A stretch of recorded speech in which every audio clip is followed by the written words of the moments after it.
Tiasina dengan tim dan diagen semua pengerja, para pelayan yang ada di Rock Makassar, dan tentunya para sahabat saya yang ada di beberapa kota. Ya, saya tadi juga sangat diberkati dengan Pastor Edi Leo.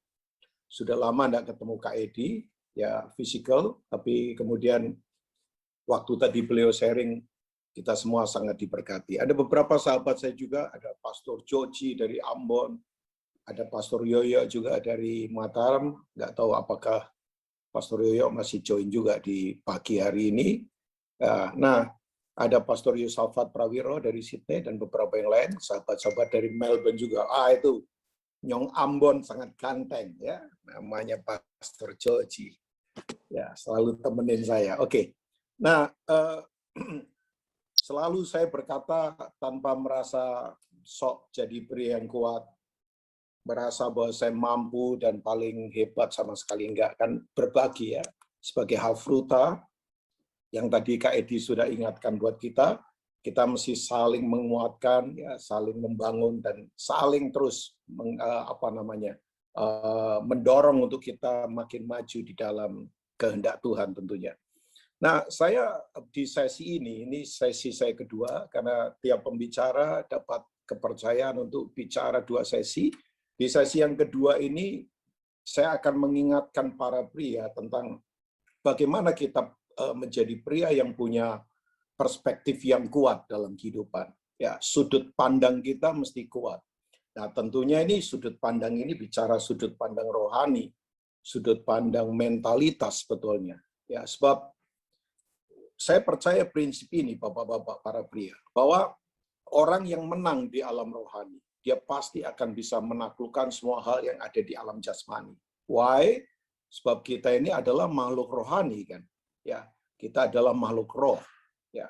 Nah, saya percaya itu bahwa waktu kita menguasai kita kuat secara spiritualitas, ya dalam hal ini saya tidak mau ngerong-ngerong yang nggak jelas, tapi artinya ya orang rohani pasti nilai-nilai hidupnya rohani, walaupun tinggal di tubuh yang lahiriah, tapi cara berkeluarganya, cara-cara rohani, cara berbisnisnya, cara-cara rohani. Makanya saya harap setiap pria di sini kita tidak hanya sadar Tuhan di kebaktian, tapi harus sadar Tuhan di dalam semua aspek kehidupan kita. Ya, itu yang membuat kita akan punya cara hidup yang akan berbeda. Nah, saya ingin mengajak kita, nanti kita membaca, Bapak-bapak bisa lihat di Alkitab yang Bapak bawa. Ya, memang saya nggak akan share screen hari ini, saya lebih banyak ke impartasi saja. Kalau kita melihat di 2 Korintus pasal yang keempat, ayat 16 sampai ayat 18, saya yakin yang sering baca Alkitab familiar dengan ayat-ayat ini. Tapi saya beri dulu background-nya. Kan 2000 tahun yang lalu waktu surat ini ditulis kira-kira ya, itu Korintus adalah kota yang sangat maju sekali. Ya, saya dalam anugerah Tuhan beberapa kali ke kota Korintus.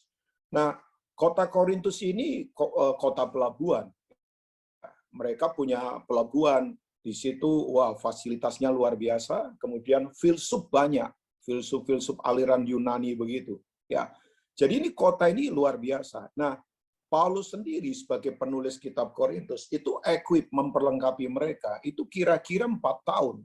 Ya, jadi intens gitu rutin.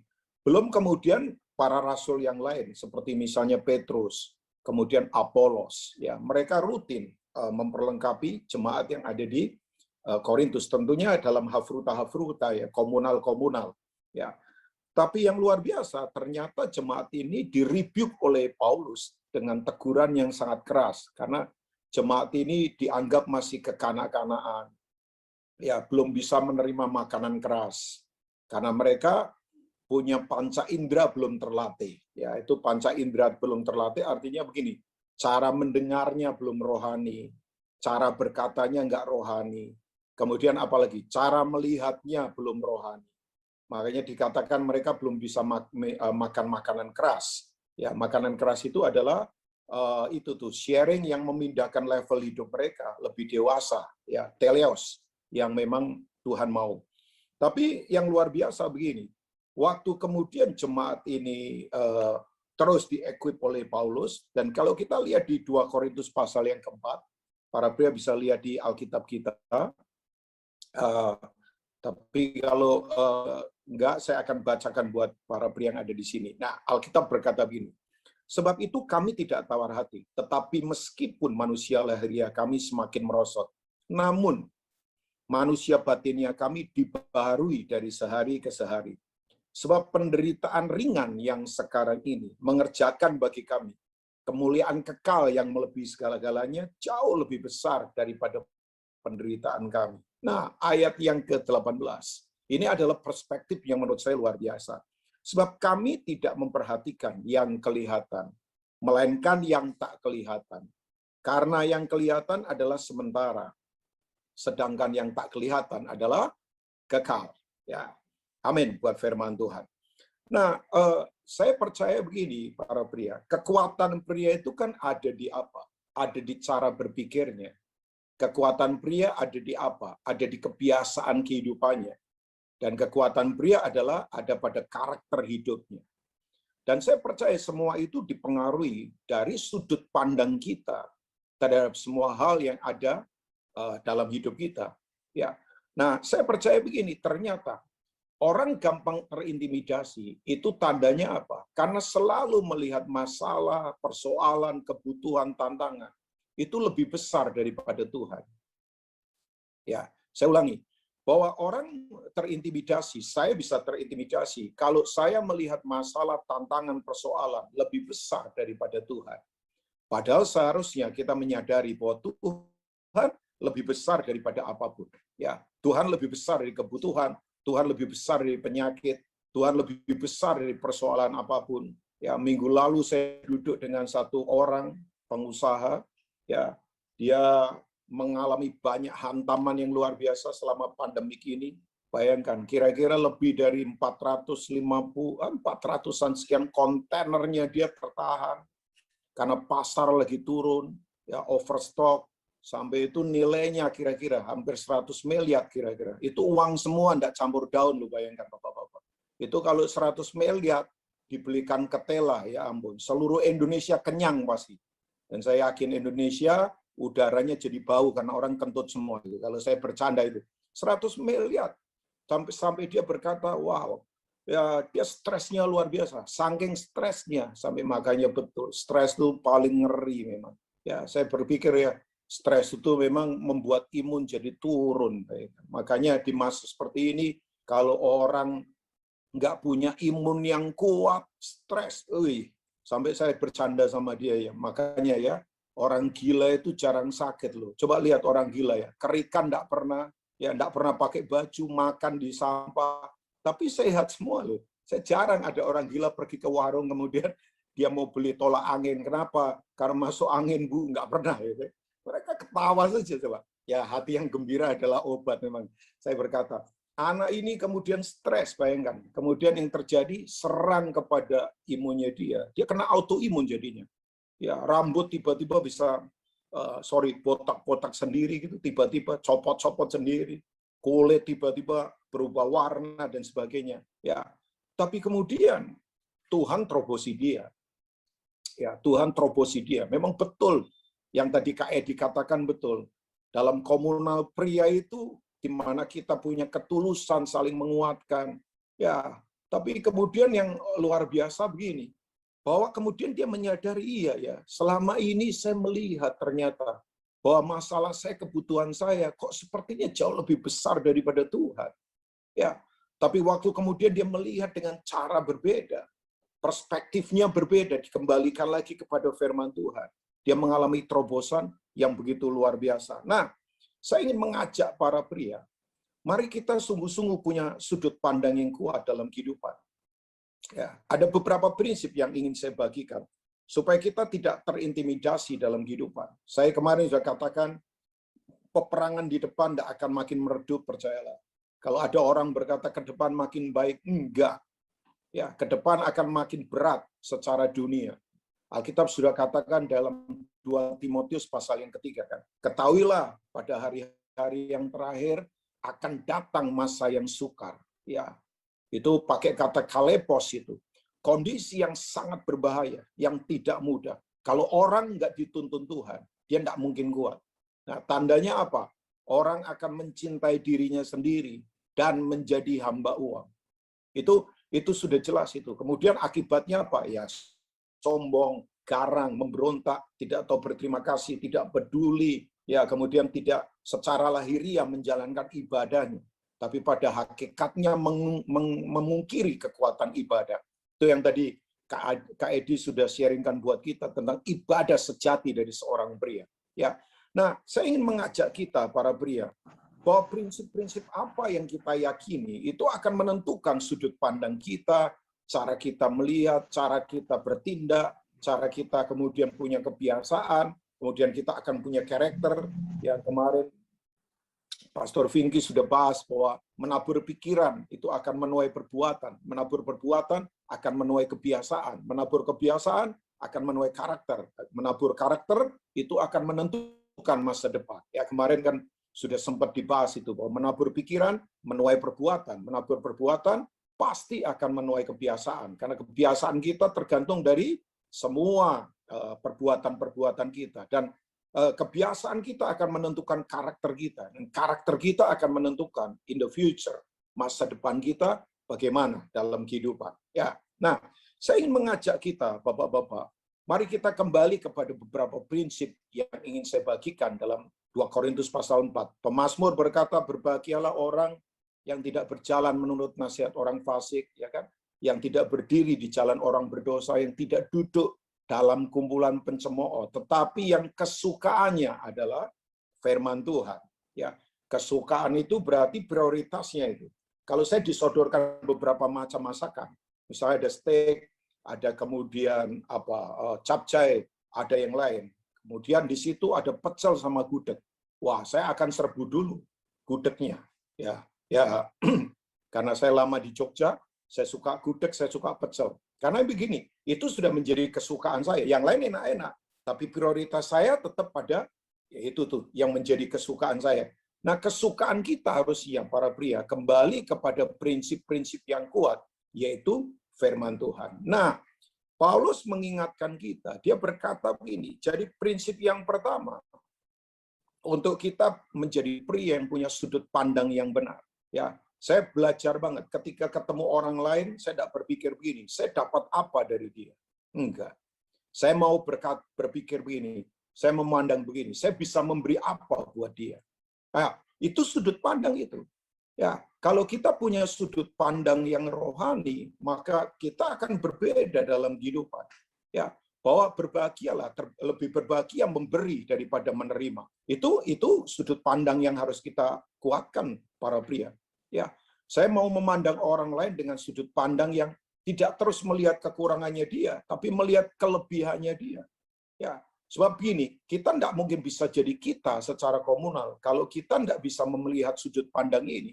Ya, itu semua sudut pandang dalam kehidupan. Saya mau melihat sudut pandang pelayanan dengan cara yang berbeda. Saya tidak mau pelayanan jadi objek untuk saya dapatkan kekuasaan, dapatkan uang misalnya, dapatkan kedudukan, enggak. Saya mau punya sudut pandang seperti Paulus, bahwa upah saya melayani adalah karena saya bisa dipercaya melayani. Itu sudut pandang para pria. Ya, mari kita punya sudut pandang yang berbeda dari dunia. Istri kita bukan objek kita, kan? Istri kita adalah rekan sekerja kita. Ya, bahwa kalau kita nggak punya sudut pandang yang kuat, yaitu seperti waktu murid-murid ada di danau, di mana kemudian mereka lagi dihantam angin sakal. Tiba-tiba Yesus datang berjalan di atas air, kan? Tapi yang terjadi mereka ketakutan dan berkata, itu hantu, padahal itu Tuhan. Ya. Nah, itu sudut pandang yang harus kemudian kita kembalikan lagi kepada apa yang Tuhan mau. Nah, yang pertama untuk kita punya perspektif yang kuat, sehingga begini, cara kita bicara berbeda, cara kita melakukan sesuatu berbeda, nilai-nilai kita jadi kuat dalam kehidupan. Yang pertama adalah mari kita memiliki yang disebut dengan prinsip inspired. Inspired itu artinya meskipun, walaupun. Ini yang disebut dengan prinsip inspired ini. Walaupun Paulus berkata, secara lahiriah manusia lahiriah kita semakin merosot. Ya, namun dia berkata, manusia batin kita dibaharui dari sehari ke sehari. Jadi walaupun mungkin sekarang kondisi kita lagi tidak gampang yang kita hadapi. Ya, walaupun mungkin semua lagi tergoncangkan. Saya yakin para bapak-bapak di sini kita menghadapi situasi yang tidak mudah sekarang ini. Semua digoncangkan, bayangkan. Ya, dari siapa saja. Sampai ada orang bercanda begini. Coba, dari preman sampai pengusaha dan pendeta, semua goncang semua. Saya baca artikel agak ketawa. Ya, pencopet di Thailand itu sampai ini pemasukannya berkurang lebih dari 40% katanya. Jadi lebih dari 40% berkurang pemasukannya, kan nggak ada yang dicopet. Sebab turis kan kemudian sekarang lagi nggak ada kan. Saya membaca artikel itu sampai ketawa, coba ketawa. Ya itu artikel biasa saja, tapi kemudian oh iya ya, semua lagi digoncang, bayangkan. Dari mulai preman, pengusaha, pendeta, ya siapa saja, petinju, penyanyi, semua yang pakai P itu, P semua itu, P semua itu. Ya pria, pejabat, ya apa saja pakai P semua, pengemudi, ya gitu ya. Nah, saya waktu kemudian melihat ini, oh iya ya, saya menyadari bahwa kita harus punya spirit yang disebut dengan inspired spirit itu, roh yang walaupun, karakter yang walaupun memang secara lahiriah semuanya lagi merosot sekarang, ya merosot, ya secara fisik juga orang pasti merosot. Makanya betul ya, kalau ada kata tua, kuno, sakit, kemudian apalagi merosot, mati, itu tanda kefanaan. Jadi kalau ada kata tua,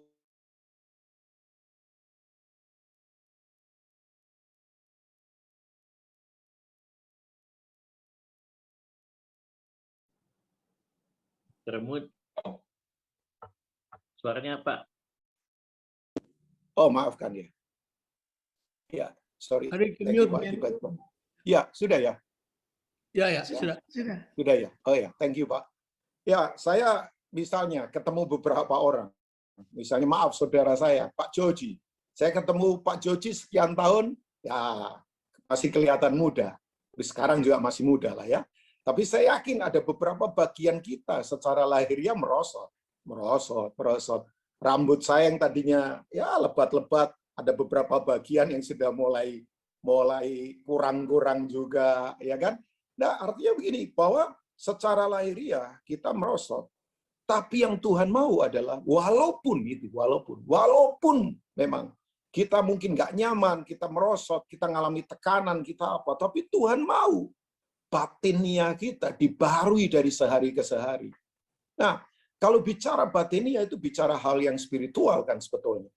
Dan saya yakin tanda orang punya spiritualitas kuat, tandanya adalah ya bukan karena dia pintar nyanyi lagu rohani hebat. Ya, orang nyanyi lagu rohani belum tentu rohani, percayalah. Bisa nggak orang bahasa roh kenceng, bohongnya kenceng? Bisa banget. Bisa nggak orang nyanyi lagu rohani tapi nggak rohani? Bisa nggak orang sharing tentang rohani tapi hidupnya nggak rohani? Bisa banget. Bisa banget kan? Ya nggak.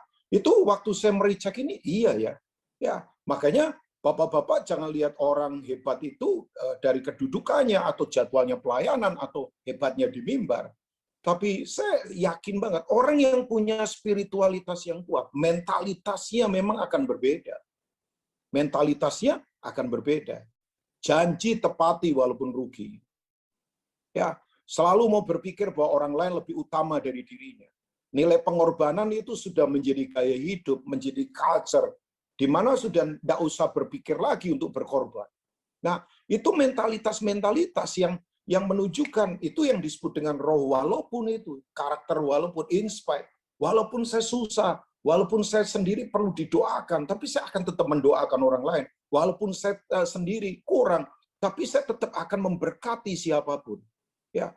Nah, saya sadar ini Bapak-bapak semua. Makanya betul, kalau kita mau punya mentalitas yang kuat, punya roh walaupun, karakter walaupun kondisinya nggak gampang, walaupun nggak mudah, walaupun tekanannya berat, walaupun mungkin kita sekarang kehilangan semua hal dalam kehidupan, Tapi percayalah, Tuhan mau kita punya mentalitas yang tetap kuat, ya cara berpikir yang kuat, cara memandang hidup yang kuat. Nah, semua itu kuncinya satu. Karena hidup kita di-drive oleh perenungan firman, nggak ada yang lain. Oh iya, ya. Saya menyadari bahwa waktu kita betul-betul dituntun oleh perenungan firman. Ya, nggak hanya sekedar membaca, tapi merenungkan sampai itu menjadi apa sih namanya, epiginosko, akan menjadi pewahyuan dalam hidup kita, teraplikasi dalam tindakan kehidupan sehari-hari. Itu membuat kita akan berbeda. Makanya betul, ya di kitab yang lain Paulus berkata dalam Filipi 4 kan, jadi akhirnya, saya suka, finally, akhirnya ini. Jadi akhirnya, itu Filipi 4 ayat 8 kan, bahwa semua yang benar, semua yang mulia, semua yang adil, semua yang suci, semua yang manis, semua yang disebut kebajikan dan patut untuk dipuji. Semua yang benar, semua yang mulia, semua adil, semua suci itu apa? Firman Tuhan. Pikirkanlah semuanya itu. Think on, pikirkanlah semuanya itu. Sudut pandangmu ada di sana kan. Kata pikirkanlah itu pakai kata lokisomai. Lokisomai artinya kamu mesti taruh betul-betul. Taruh itu, bank ini itu, tabung itu. Nah, kita hanya akan mengeluarkan yang kita masukkan. Kapan waktu tekanan terjadi? Yang keluar adalah apa yang kita masukkan di cara berpikir kita. Oh, saya kemudian menyadari, oh iya, inventarisasi itu. Ya, masukkan itu menjadi inventarisasi itu kan begini, sesuatu yang sangat penting, dokumen yang penting. Ketika kita disu, ketika kita ditekan dari luar, kita punya bukti secara legal bahwa kita punya bukti, ada firman di dalam hidup kita. Ya, makanya saya dorong para pria di sini bahwa Tuhan mau untuk kita, yuk punya roh walaupun ini karakter walaupun berat, walaupun mungkin nggak gampang, prosesnya nggak mudah, bahkan sekali ke depan nggak akan makin gampang ke depan. Saya setuju yang Kak Jo katakan. Orang punya mental breakdown makin banyak.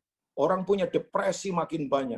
Angka bunuh diri makin banyak. Bahkan betul memang sekarang, yang sakit mental jauh lebih banyak daripada yang sakit fisik sekarang ini.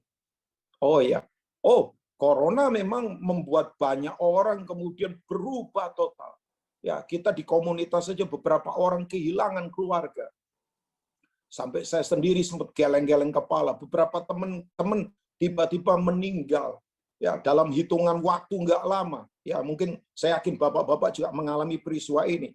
Sampai beberapa teman tertekannya luar biasa. Tapi saya menyadari bahwa ini waktunya untuk kita punya mentalitas yang kuat karena spiritualitas kita kuat. Nah, saya belajar dari satu orang para pria. Ini pria yang menurut saya pria hebat.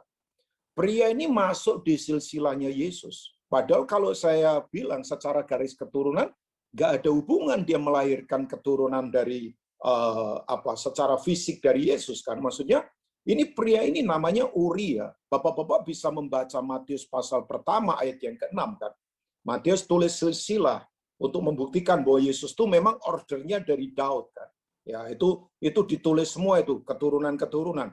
Tapi yang luar biasa, orang ini masuk di silsilahnya Yesus. Coba kalau saya membaca Matius pasal pertama, Bapak-bapak coba lihat ayat yang ke-6. Ini menurut saya adalah pria yang punya roh yang walaupun ya secara lahiriah dia dikerjain. Secara lahiriah dia sampai kehilangan istrinya namanya Batsheba. Ya, secara lahiriah dia tidak nyaman banget, tapi orang ini memang ya mentalitasnya luar biasa. Saya jujur harus katakan, persoalan kita ini kalau nggak kembali kepada mentalitas yang kuat, para pria akan gampang dikalahkan. Oh iya, godaan kita nggak gampang, Pak. Godaan uang, godaan seks, godaan kekuasaan. Makanya betul, paling nggak mudah untuk menghandle semua ini. Saya tahu ini pertempuran para pria. Nah, ayat yang ke-6 dikatakan begini, Isai memperanakan Raja Daud.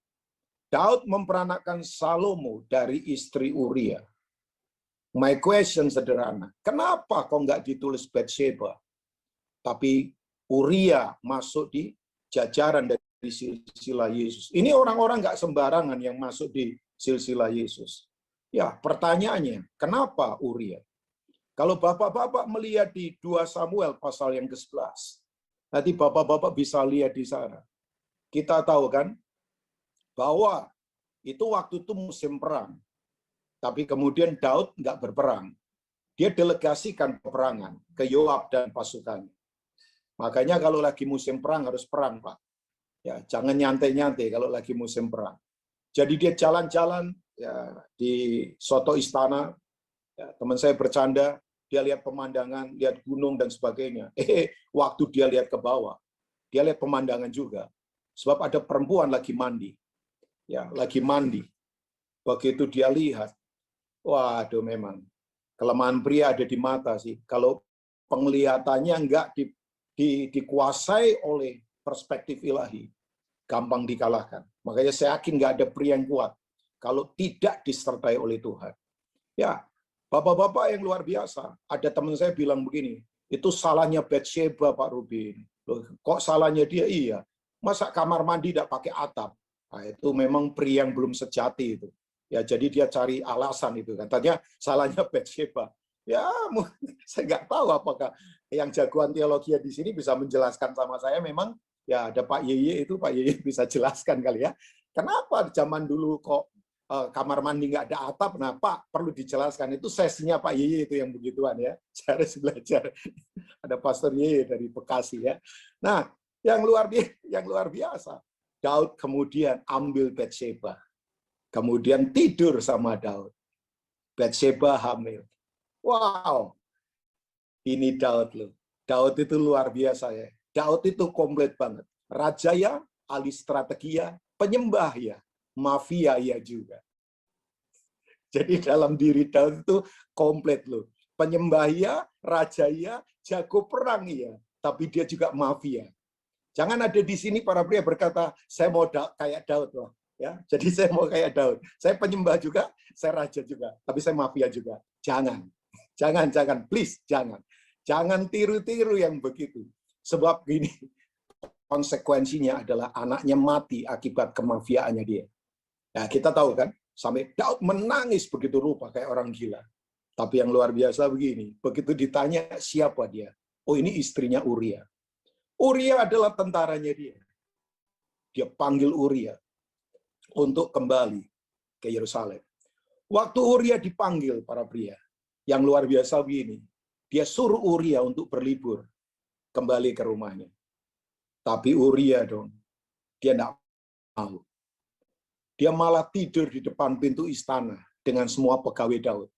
Bayangkan, para pria bayangkan, nggak ketemu istri sekian lama. Wih, itu libido luar biasa itu. Saya yakin itu. Udahlah, jangan ada dusta di antara kita. Itu hasrat begitu luar biasa. Saya yakin.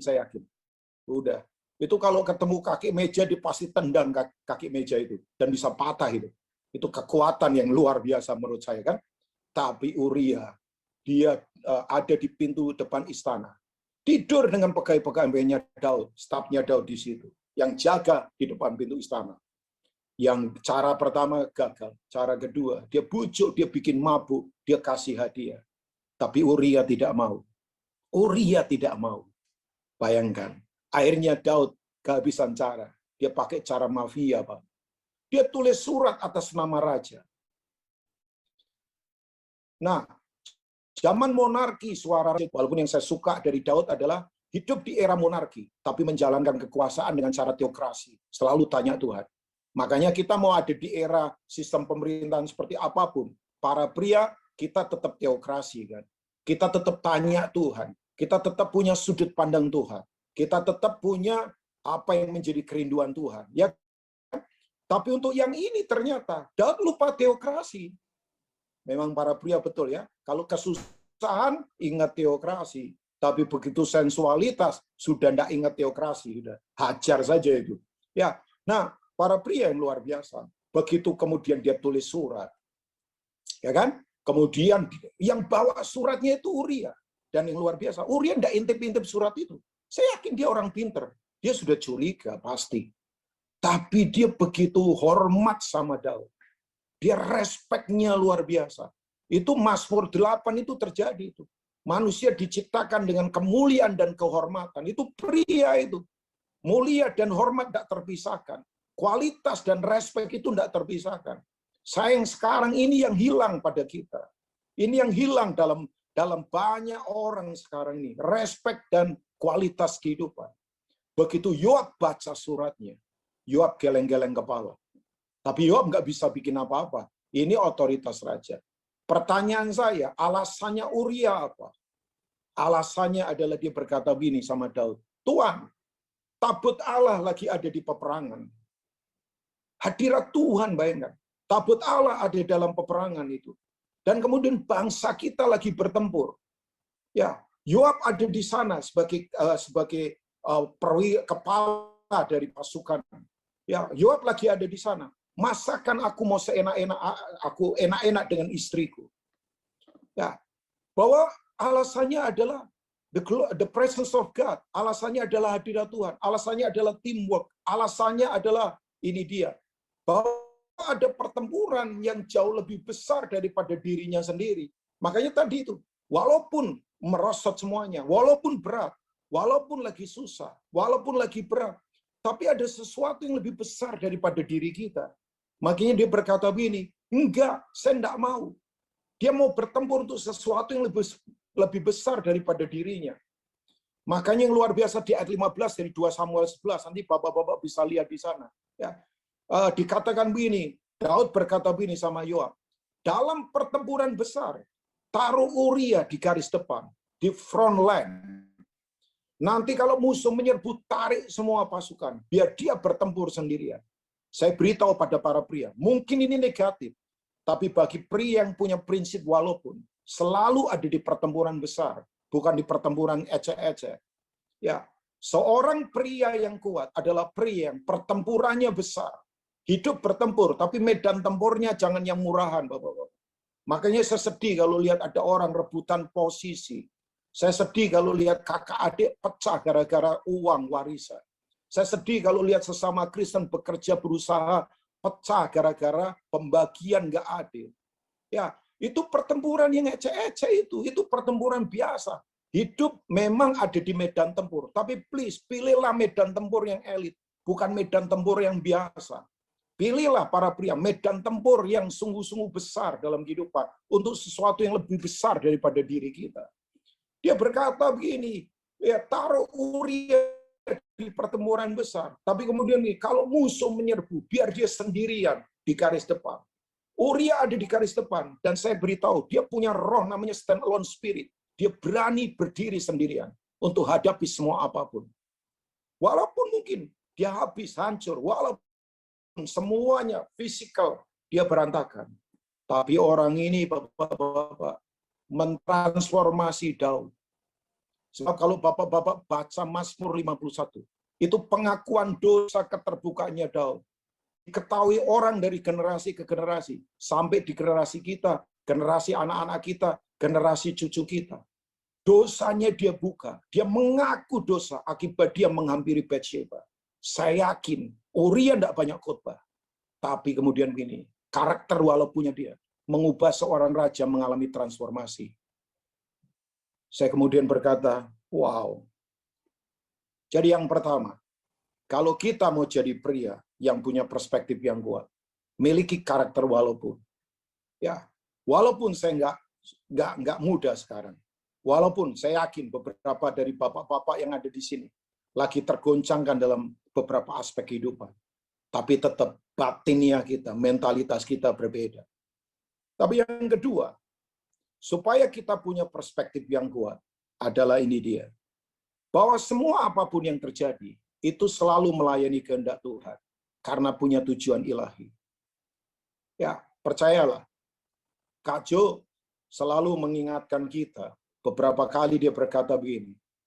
Tanda orang kehilangan tujuan. Pasti ada 3 saja. Penyimpangan, penyelewengan, dan pelecehan. Ya betul itu. Ini saya dengar sudah sekian tahun yang lalu, bayangkan. Kita sama-sama udah puluhan tahun as a team. Dan pengajaran ini sudah beliau sampaikan cukup lama. Betul memang. Bahwa pelecehan, penyimpangan, dan penyelewengan itu terjadi kalau orang tidak punya tujuan ilahi. Kenapa banyak orang berkeluarga menyeleweng?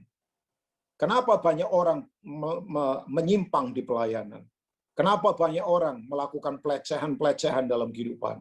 Ya jelas, karena memang tidak memiliki divine purpose dalam kehidupan. Nah, Paulus berkata begini, penderitaan ini ringan kok. Karena mengerjakan bagi kami apa? Kemuliaan kekal yang melebihi segala-galanya. Ayat 17 dari 2 Korintus 4 tadi yang kita baca.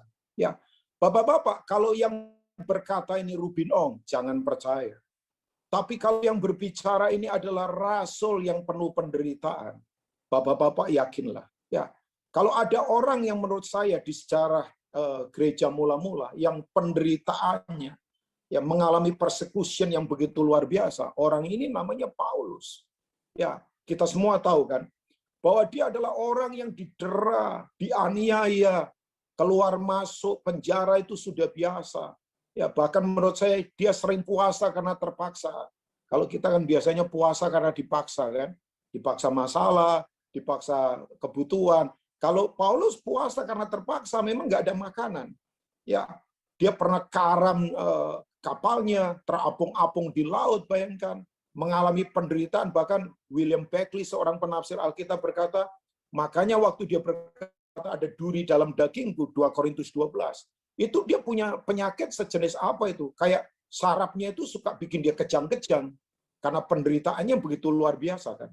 Nah, tapi dia berkata begini bahwa semuanya ini ringan. Karena dia tahu bahwa ada tujuan ilahi, yaitu untuk kemuliaan yang jauh lebih besar di depan. Ya, saya sampai berkata wow. Nah, pertanyaan saya sederhana, kenapa dia berani berkata begitu? Bahwa semuanya itu adalah hal yang biasa saja. Ya, saya bukan kemudian berkata, ini sok-sokan ini, Bapak ini. Enggak. Kadangkala saya bingung-bingung juga. Kadangkala saya juga menangis. Kadangkala saya pukul dada. Sampai kemudian waktu awal-awal pandemi, bayangkan. Ya, istri saya sampai berkata begini sama saya, kok saya nggak kenal kamu ya sekarang? Kamu itu Rubin Ong bukan sih sebetulnya? Saya juga berkata pada diri saya sendiri, iya. Saya juga bingung dengan hidup saya. Bayangkan, semua berubah total. Semua kemudian begini. Semua yang kita planningkan, semuanya berantakan. Ya, saya jujur, Bapak-bapak, pasir-pasir dikeluarkan dalam hidup saya. Tapi saya kemudian menyadari, ternyata kalau orang berkata begini, Pak asik nggak tahun ini? Asik banget. 2020 buat saya luar biasa. Oh iya. Saya dikembalikan lagi kepada apa tuh namanya tujuan awal pelayanan. Saya kemudian banyak dihantam soal kemurnian, motivasi dalam kehidupan. Ya. Karena saya sering katakan semua nama pelayanan. Bisa saja orang ya atas nama pelayanan, tapi belum tentu pelayanan. Nah, saya ingin mengajak kita, kenapa dia berkata bahwa semua ini ringan? Karena semua itu melayani kehendak Allah, ada tujuan ilahi yang kemudian memang Tuhan untuk kita mengerti ini. Nah, Bapak-bapak, kalau kita melihat ayat yang ke-8 dari 2 Korintus 4, untuk ini saya perlu baca ya. Kalau kita lihat ayat yang ke-8 dari Korintus pasal 2 Korintus 4 tadi, ya, Bapak-bapak coba lihat 2 Korintus 4 ayat 8, kita tadi baca ayat 16. Kalau kita naik ke atasnya, 2 Korintus pasal 4 ayat yang ke-8, dia berkata begini, dalam segala hal kami ditindas, namun tidak terjepit. Kami habis akal, namun tidak putus asa. Bukan hilang akal ya. Kalau hilang akal berarti udah gila itu. Ya Pak, suara saya masih oke ya Charles? Oke. Masih oke. Masih, Pak. Ya. Oke, ya thank you ya. Nah, ayat yang ke-9, kami dianiaya, namun tidak ditinggalkan sendirian. Kami diempaskan, namun tidak binasa. Hari ini, ada ini para pria yang lagi putus asa. Yuk jangan putus asa. Hari ini yang lagi ditekan, yang lagi berat. Jangan merasa kita sendirian. Hari ini yang lagi mungkin kehabisan akal. Percayalah. Ya, kita tidak akan ditinggalkan oleh Tuhan. Yakin. Ya, sebab dia mengalami proses yang nggak mudah ini, Paulus ini. Ya, dia mengalami. Makanya tadi saya katakan kalau yang katakan itu Bapak perlu juga. Tapi kalau orang ini mengalami dan dia katakan itu, wow. Saya kemudian berkata memang proses yang tidak gampang. Tapi kuncinya sebetulnya ada di ayat yang ke-10. Nah, ini yang disebut dengan cross culture ini. Dia punya budaya salib dalam kehidupan. Ya, budaya ini yang kemudian begini, yang membuat dia punya habit yang betul-betul luar biasa. Karena dia berkata, saya suka kata ini, satu kata di highlight. Dia berkata begini, kami senantiasa, continually. Kata senantiasa itu tolong di highlight itu para pria. Senantiasa itu seperti orang bernafas. Kita kan senantiasa bernafas. Bahkan kita tidak perlu berpikir untuk bernafas ini ke depan. Karena waktu kita berhenti bernafas, berarti kita meninggal, kita mati. Kami senantiasa, kata continually itu, senantiasa. Apa yang dia lakukan senantiasa itu? Membawa kematian dalam tubuh kami. Supaya kehidupan Yesus juga menjadi nyata di dalam tubuh kami ini. Jadi itu kata kuncinya ternyata. Makanya betul para pria, kenapa kita bisa berkata bahwa semua proses itu untuk melayani kehendak Tuhan, ada kemuliaan yang lebih besar, jauh lebih besar daripada semua proses yang kita alami. Karena kata kuncinya adalah dia membawa budaya salib, dia kerjakan. Dan salibnya itu bukan konsep, tapi memang dia praktekkan dalam kehidupan sehari-hari. Di mana itu yang tadi saya katakan, ya, kasih yang tanpa syarat, kemudian living sacrifice, pengorbanan kehidupan, kemudian apalagi ya mati terhadap diri sendiri, orang lain lebih utama daripada dirinya. Itu yang kemudian dia hidupi menjadi budaya yang betul-betul dia lakukan dalam kehidupan. Nah, saya sungguh-sungguh berdoa para pria di sini bahwa sekali lagi begini, proses yang kita sedang hadapi sekarang ini adalah biasa. Ya, masalah itu biasa. Yang luar biasa adalah kalau orang sampai ditaklukkan masalah, itu berarti dia pasti terintimidasi dalam kehidupan. Ya, saya mempercayai ini bahwa budaya salib harus menjadi gaya hidup kita. Sayang jujur ya harus saya katakan, pengajaran tentang salib sekarang agak jarang. Ya, apalagi dengan era di mana orang diajar banyak, udahlah pokoknya ikut Yesus pasti sukses, semuanya gampang, semuanya mudah. Saya mempercayai itu. Itu sebetulnya hanya dampak saja dari salib Tuhan. Ya, dampak dari salib ya itu tuh, bahwa orang akan diberkati, orang akan kemudian punya fasilitas. Percayalah, wong saya alami kok dampak dari salib. Dampak dari salib ya Tuhan pasti sertai berkati kita, ya Tuhan pasti akan beri kita beberapa hal yang perlu kita nikmati. Tapi kan itu dampaknya saja. Yang penting tujuannya adalah karakter Kristus ada pada kita. Buat apa orang sukses tapi tetap licin? Buat apa orang berhasil tapi tetap pembohong? Buat apa orang kaya tapi kemudian begini, tetap saja culas dalam kehidupan? Buat apa orang pelayanan dengan hebat-hebat tapi tetap saja ada yang tersembunyi yang orang nggak tahu dalam hidupnya? Sebab orang lupa bahwa ada tujuan daripada budaya salib, yaitu karakter Kristus menjadi nyata di dalam hidup kita. Ya, saya harus katakan ini para pria rockman, huha. Saya sadar begini, sekarang ini udah ngomong huha sendiri dah ya. Karena memang penting sekali sebab begini sekarang kita semua lagi dilihat banyak orang.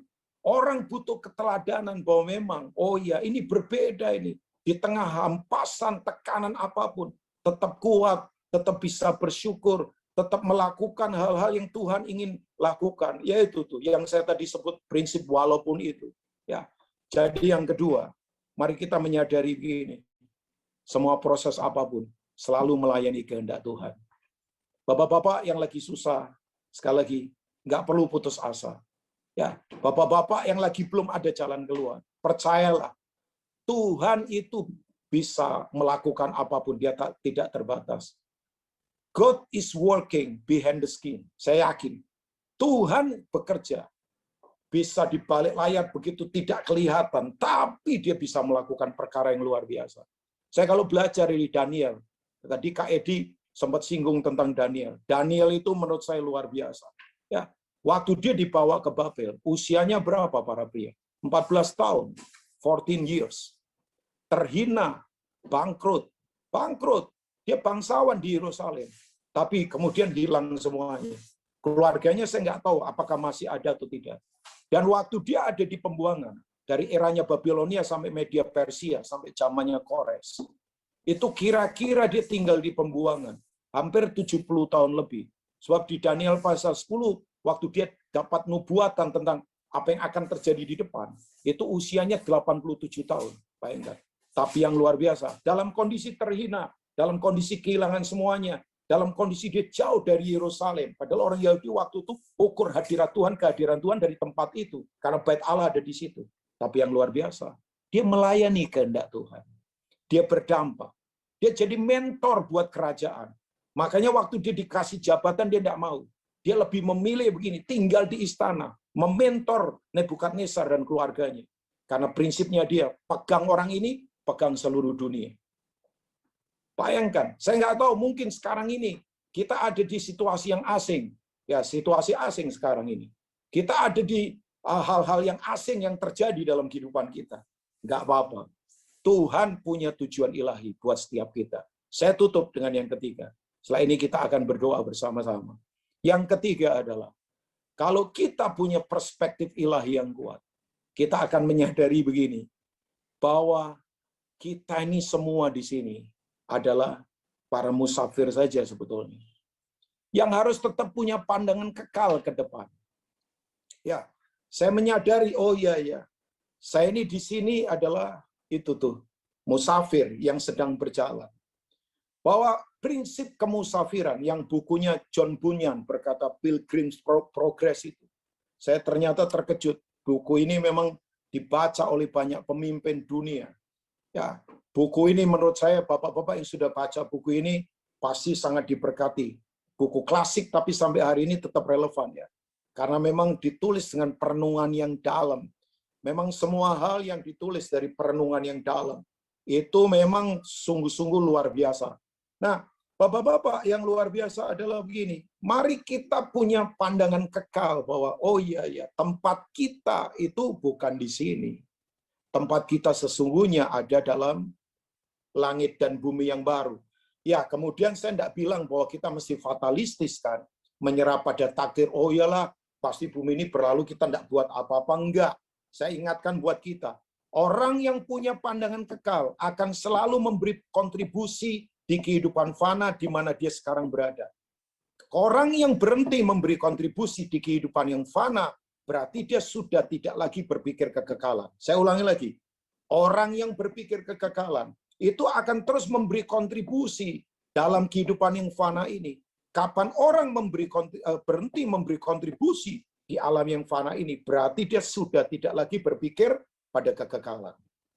Ya, nah, bapak-bapak, mari berpikirlah bahwa oh iya, saya musafir. Artinya begini, kalau kita musafir, semua yang ada di sini ini tempat transit saja. Saya tidak mau bangga dengan apa saja yang sekarang ada yang Tuhan izinkan saya nikmati. Ya, semua kesuksesan, fasilitas, promosi, kedudukan itu tempat transit. Itu bukan tujuan, bapak-bapak.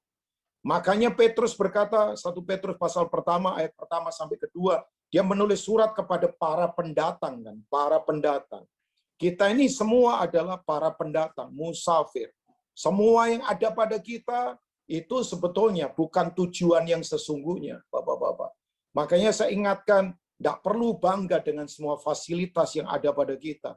Ada orang yang kadang-kala membangun rasa amannya di atas gelar, di atas kedudukan.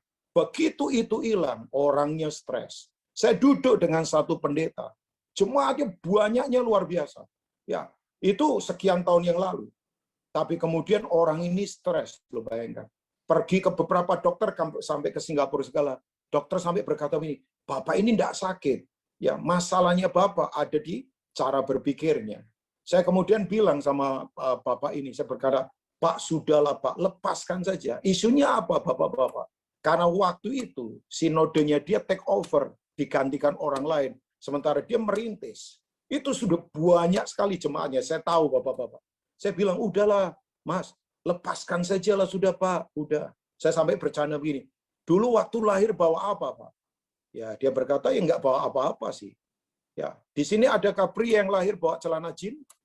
Saya yakin nggak ada.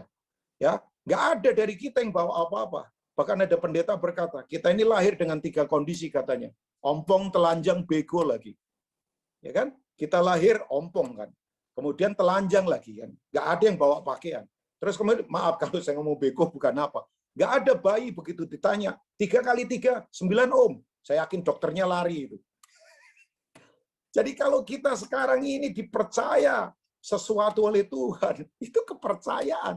Kita ini adalah ya apa itu namanya? Prinsip steward, jangan sampai lupa. Kita ini pengelola saja dari kasih karunia.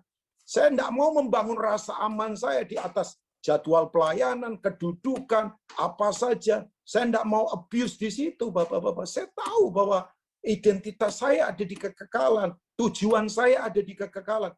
Kalau kita mengerti ini, Bapak-bapak, maka kita akan bisa bedakan antara yang fana dengan yang mulia. Orang sekarang blur banget membedakan yang mulia dan yang fana. Ada orang berkata begini, lihat mobil, mobilnya mulia ya. Saya bilang, Pak, jangan. Mobil nggak mulia. 10 tahun lagi kuno, salah perapian pasti meledak. Ya, semua yang tua, kuno, merosot, mati itu pasti itu fana. Yang mulia adalah yang kekal. Yang kekal itu apa? Kerajaan Allah itu kekal. Yang kekal apa itu? Tuhan Yesus. Yang kekal apa? Kasih persaudaraan di antara kita. Nah, kalau kita punya sudut pandang ini, udah yang namanya iri hati nggak ada. Ya, yang namanya kemudian apa tuh namanya perpecahan, di mana Paulus rebuke jemaat Korintus. Kamu masih kanak-kanak, kamu berselisih, kamu pecah, aku dari golongan ini, menganggap paling benar dan sebagainya. Udah, nggak ada lagi begitu. Saya sekarang lagi belajar. Ya, Kacau tahu saya lah. Ya, saya lagi belajar banget begini, bahwa saya mau melihat orang yang lebih sukses dari saya senang banget seperti saya ngalami. Maafkan saya, kita gagal sebagai orang Kristen kalau belum berani melihat misalnya cara lebih hebat dari saya. Itu saya senangnya seperti saya yang mengalami. Kalau kita belum pada titik ini, ya sudut pandang kita belum kuat dalam kehidupan. Ya. Saya challenge para pria hari ini. Mari begini, punya perspektif yang ilahi. Ya, punya sudut pandang yang ilahi. Kalau orang spiritualitasnya kuat, kerohaninya kuat, pasti mentalitasnya akan luar biasa. Pasti cara bersikapnya akan luar biasa. Nah, Tuhan mau kita punya perspektif yang baru dalam kehidupan. Proses ini biasa, karena melayani kehendak Tuhan. Kita tetap memiliki karakter walaupun. Oh ya, walaupun saya susah, saya mau tetap berkorban. Walaupun saya sendiri butuh ditolong, saya tetap akan menolong yang lain. Walaupun saya sendiri lagi berat dalam semua sisi, saya tetap mau belajar mengutamakan orang lain lebih daripada diri sendiri. Ya, para pria, jadilah para pria yang punya perspektif Kristus dalam kehidupan. Tuhan memberkati kita semua. Amin. Saya serahkan pada host yang luar biasa, Mr. Charles.